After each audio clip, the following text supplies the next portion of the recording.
Welcome to my channel. ఈరోజు నేను మీకు ఈ వీడియోలో ఎంతో ఆరోగ్యకరమైన వామాకు రసాన్ని ఎలా తయారు చేయాలో చూపిస్తాను. ఈ రసము ఎంతో టేస్టీగా ఉంటుంది, అలానే ఈజీగా కూడా చేసుకోవచ్చు. ఈ వామాకు రసం జలుబు దగ్గు బారి నుండి ఉపశమనం కలిగిస్తుంది. ఇక్కడ నేను ఇంట్లోనే కుండీలో పెరిగిన వామాకును తీసుకుంటున్నాను. ఇక్కడ నేను వామాకు 2 కుండీల్లో వేస్తే ఎంత బాగా పెరిగిందో చూడండి. ఈ వామాకును కర్పూరవల్లి ఆకు కూడా అంటారు. ఈ వామాకు తీసుకోవడం వలన జలుబు దగ్గు బారి నుండి ఉపశమనం కలుగుతుంది. ఇప్పుడు వామాకు రసం ఎలా చేయాలో చూద్దాం. ముందుగా 15 నుండి 20 వరకు వామాకులు తీసుకోవాలి. ఈ వామాకు పలచగా కాకుండా ఈ విధంగా మందంగా ఉంటాయి. ఈ ఆకులను 2 సార్లు నీటిలో శుభ్రంగా కడిగి పెట్టుకోవాలి.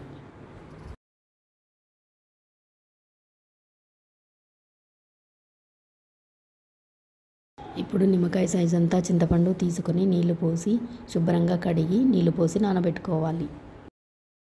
ఇప్పుడు స్టవ్ మీద కడాయి పెట్టి అందులోకి 1 టేబుల్ స్పూన్ ధనియాలు, 1/2 టేబుల్ స్పూన్ మిరియాలు, 1/2 టేబుల్ స్పూన్ జీలకర్ర వేసి వేయించాలి.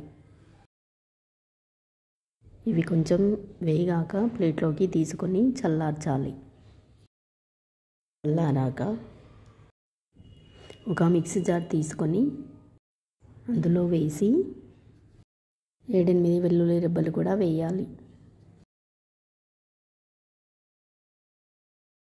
ఇప్పుడు మూత పెట్టి కచ్చాపచ్చాగా మిక్సీ పట్టుకోవాలి. రసంకు కావలసిన పొడి ఈ విధంగా తయారవుతుంది. ఇప్పుడు పోపుకి కావలసిన కరివేపాకు, ఎండుమిర్చిని అలాగే కట్ చేసిన వామాకుని పక్కన పెట్టుకోవాలి.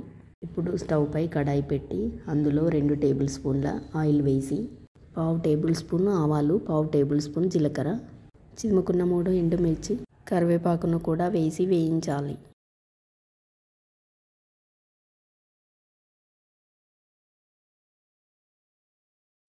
ఇప్పుడు ఇందులోకి 1/2 టేబుల్ స్పూన్ పసుపు వేసి కలపాలి.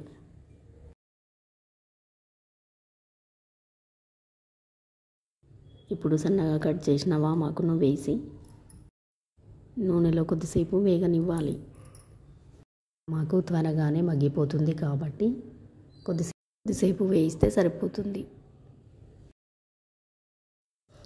ఇప్పుడు ఇందులోకి నానబెట్టుకున్న చింతపండు రసాన్ని వేయాలి.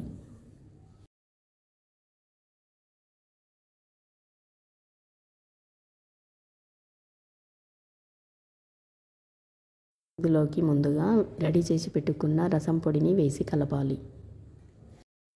ఈ రసం చేసేటప్పుడు ఇల్లంతా వామాకు స్మెల్తో నిండిపోతుంది.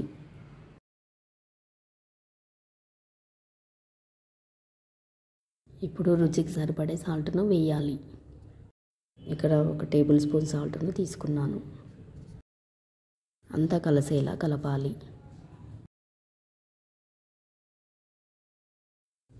దీన్ని కొద్దిసేపు మరగనివ్వాలి.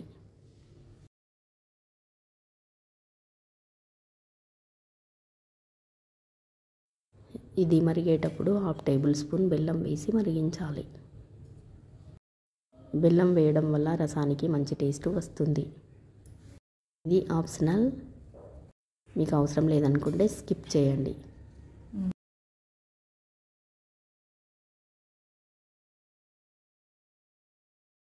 ఇది బాగా మరిగింది కదా, స్టవ్ ఆఫ్ చేసుకుంటే వామాకు రసం రెడీ అయినట్టే. ఇది ఎంతో సువాసనతో చాలా టేస్టీగా ఉంటుంది. దీన్ని ఎంతో ఈజీగా అప్పటికప్పుడు తయారు చేసుకోవచ్చు. చూసారు కదా, మీరు కూడా ట్రై చేయండి.